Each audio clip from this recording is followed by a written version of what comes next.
Olá, querido, minha querida, jovem cristão, pessoas de todas as idades que têm nos acompanhado nessa trajetória de devocionais com respeito ao livro do profeta Daniel. Nós estamos em uma viagem pelos registros deste grande profeta e para mim tem sido uma viagem empolgante e eu realmente espero que para você também.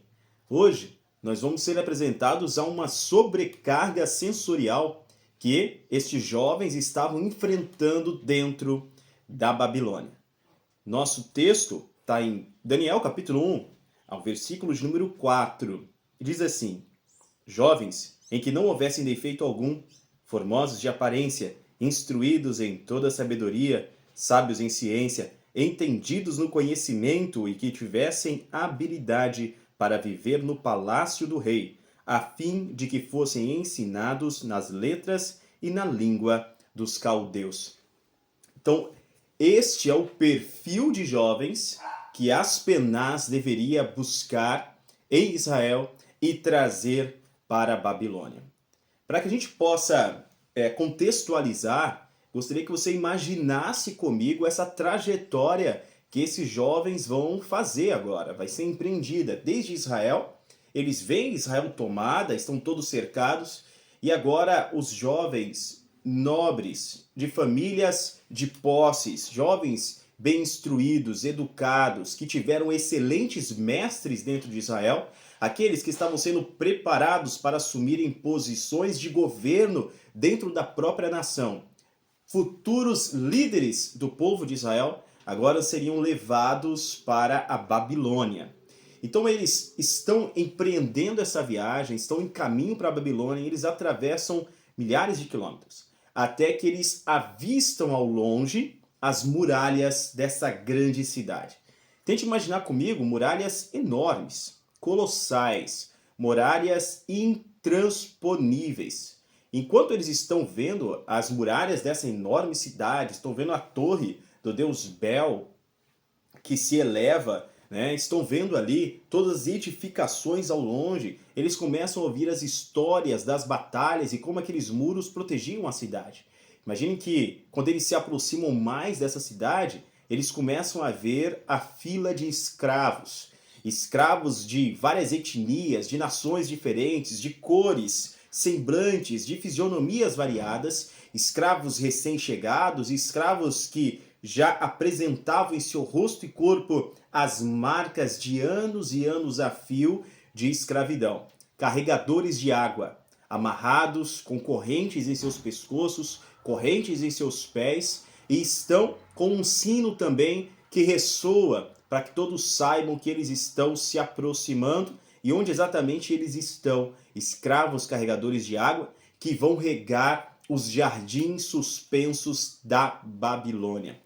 Esta Babilônia é uma cidade imensa, colossal, cosmopolita, que atrai pessoas de todas as partes do mundo. E ela é uma cidade tão bem construída, tão bela, tão colorida, cheia de obras de arte, que ficou conhecida como uma das 7 maravilhas do mundo antigo. Então eles estão se aproximando dessa cidade e ouvindo todas essas histórias. Pode até ser que eles veem do lado de fora também dos portões alguma pessoa que foi sentenciada à morte e está empalada para que todos vissem aquilo, o destino de alguém que enfurece o rei Nabucodonosor. Um rei que tem em suas mãos o controle para destino de vida ou morte dos seus súditos. Enquanto eles se aproximam e eles entram pela cidade, eles também vão vendo ali no muro, na reforma de muro, em construções variadas, escravos carregadores de pedra, escravos construtores, escravos fazedores de tijolos.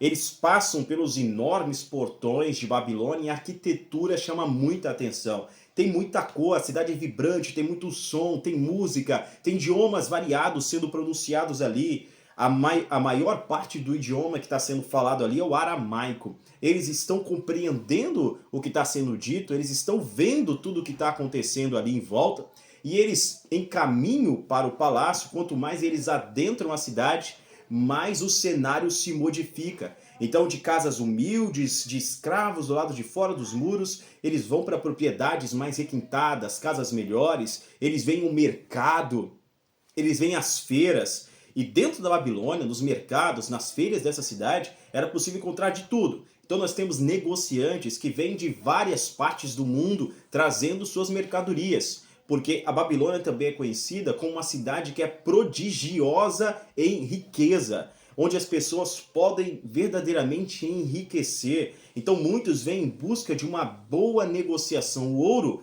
corre solto nessa cidade.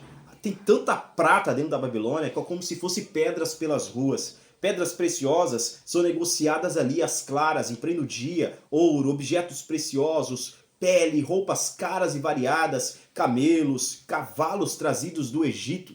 Tudo está sendo negociado dentro desses mercados e feiras da Babilônia. Enquanto eles veem tudo isso acontecendo, e eles veem as formas variadas de entretenimento que essa cidade oferece, eles já se deparam com um grande contraste em relação a Jerusalém.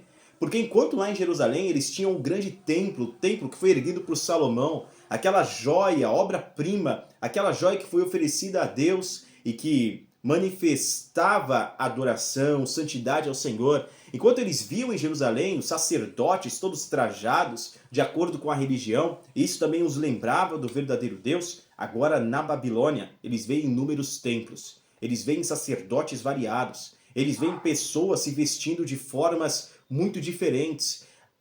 Para que a gente tenha uma noção, imagine jovens com mais ou menos 15 anos de idade que nasceram e passaram esses 15 anos em uma cidade do interior pacata, pequena.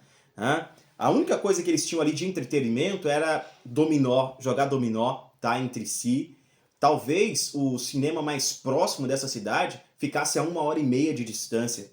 Tá? Então eles estavam em uma cidade comparativamente com Babilônia, como se fosse assim. E eles chegam a Babilônia, que nós vamos comparar a uma cidade cosmopolita, a uma megalópole, uma metrópole de proporções gigantescas, como a grande São Paulo. Olha o choque cultural que esses jovens vão ter.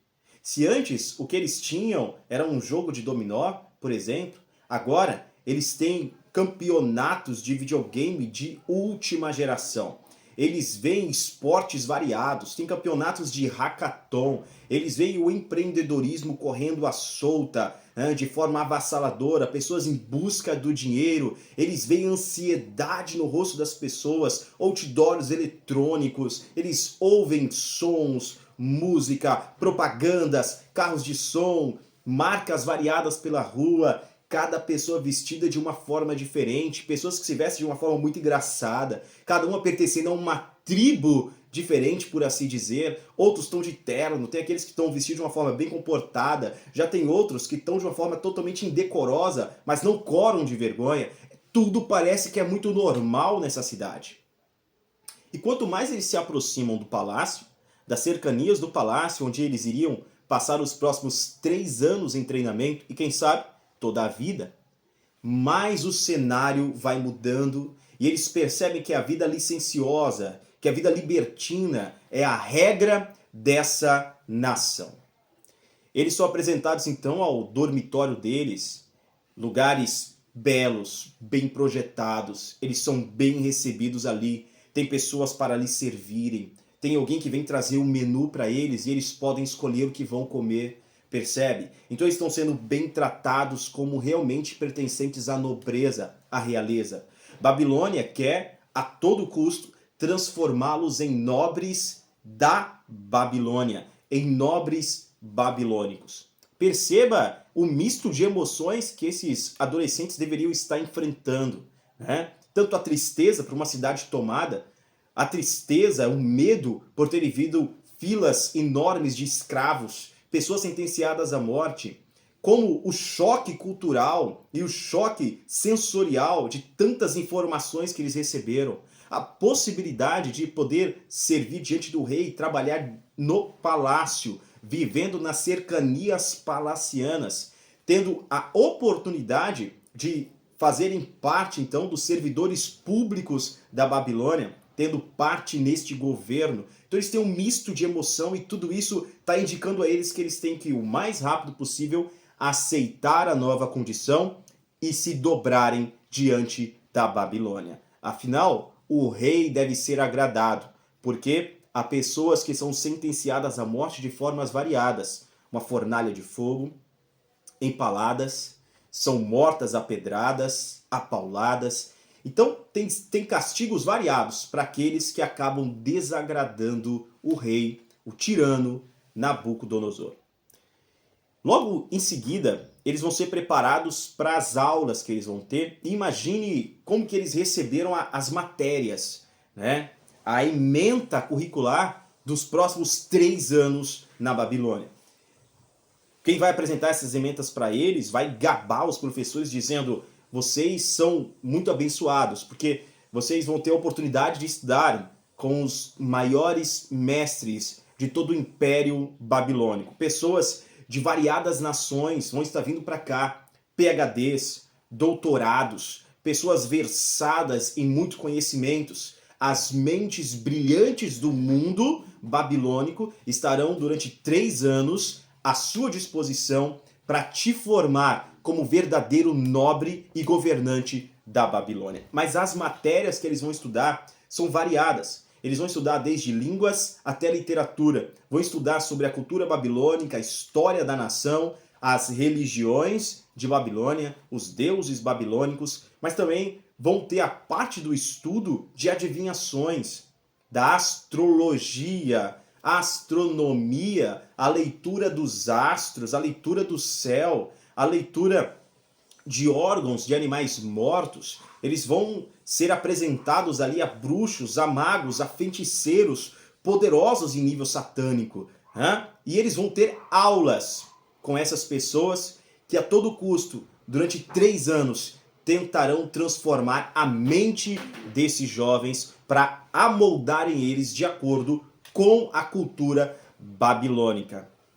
Imagine como deve ter sido esse choque cultural e esse choque de ensinamentos, né? Porque se agora eles estão diante dos melhores mestres que a Babilônia tem a oferecer para doutrinarem eles e mudarem a mentalidade deles, em Israel, como nobres que eles são, eles tiveram acesso também aos melhores mestres dentro da nação de Israel.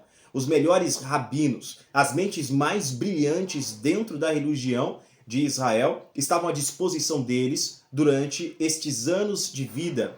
Então eles já vieram de uma escola, eles já tiveram uma formação. E o choque está acontecendo, porque a mentira está chocando com a verdade, a luz está chocando com as trevas.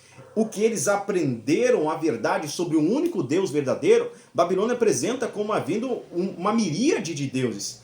Aquilo que eles aprenderam sobre a moral judaica, agora a Babilônia apresenta uma vida licenciosa e libertina como sendo a regra moral. Percebe? Então o choque está acontecendo a todo tempo. Isso lembra muito as nossas universidades, as nossas escolas, ensino médio, as nossas aulas. Quantas vezes dentro de sala de aula você já enfrentou algum professor que tenta a todo custo te fazer mudar uma opinião que é embasada na Bíblia, que tenta a todo custo tentar te provar, por exemplo, que Deus não é real, que Deus é uma criação da humanidade. Professores que a todo custo tentam alterar a norma, a moral judaico-cristã por uma outra moral, totalmente distorcida e contrário a esses valores bíblicos. Diante disso, aqueles jovens, Daniel, Misael, Ananias, Azarias, nesse choque todo, imagine quantas vezes eles tiveram que discordar dos professores, em toda aquela pressão e ansiedade, sabendo que a própria vida deles poderia estar em risco. Quantas vezes eles chegaram nos aposentos deles e choraram diante de Deus por causa da aula que tiveram naquele dia ou por causa da aula que enfrentariam no dia seguinte. Dia e noite sendo doutrinados. A presença de professores magos, bruxos, pessoas de várias outras religiões e práticas diferenciadas que tentavam os distanciar daquilo que eles já tinham aprendido. Tá? Então eles passaram com certeza muitas madrugadas em oração com Deus. E era uma prática que eles mantiveram até o resto de suas vidas. Esses jovens, que anos para frente, anos depois, não se dobrariam diante de uma estátua enfrentariam ir para a fornalha e sofrer aquele castigo de morte. Esses mesmos jovens que não parariam de orar, mesmo que tivessem que enfrentar uma cova de leões no futuro, esses são jovens que também não se dobraram diante da falsa ciência. E quando ao fim dos 3 anos eles foram apresentados ao rei, eles se mostraram 10 vezes mais entendidos do que todos os outros. O que o salmista diz no Salmo 119 é que, por meditar na palavra de Deus, nós nos tornamos mais sábios que os nossos professores. Então, meu querido jovem, minha jovem, mantenha-se fiel ao ensinamento que você recebeu dos seus mestres em Cristo. Como disse o apóstolo Paulo escrevendo a Timóteo, você teve muitos mestres. Lembre-se de quem tens aprendido. Esse quem, no livro de Timóteo, está no plural. Ou seja, lembre-se daqueles que te ensinaram, daqueles de quem você aprendeu a verdade bíblica, a verdade do evangelho, e mantenha-se fiel a essa verdade. Aquilo que você coloca na sua mente, aquilo que você acredita, aquilo que você estuda, é o que você vai acabar se tornando. Então medite, estude, coloque na sua mente aquilo que te dá esperança, medite, coloque na sua mente a palavra da verdade e se mantenha fiel a essa palavra. Assim você se torna e se mantém como legítimo representante de Deus na terra, sendo 10 vezes mais sábio, sendo mais douto e mais entendido que os melhores professores. Aqui nós temos uma grande revelação da parte de Daniel.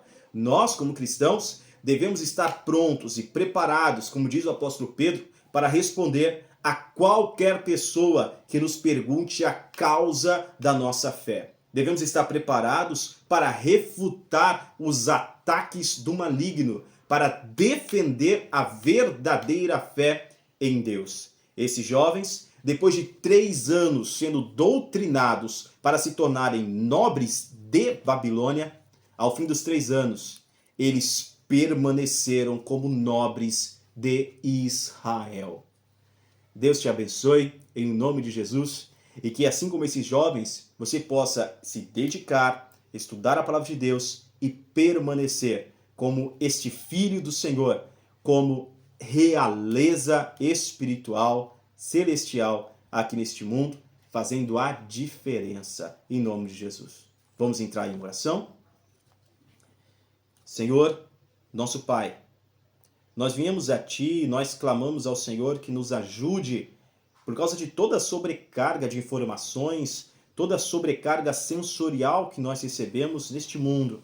Nos ajude a vencer, ó Deus, aquelas pessoas que são influentes e tentam ter influência sobre nós, os professores, aqueles que de alguma forma tentam nos fazer mudar de ideia com respeito à sua palavra.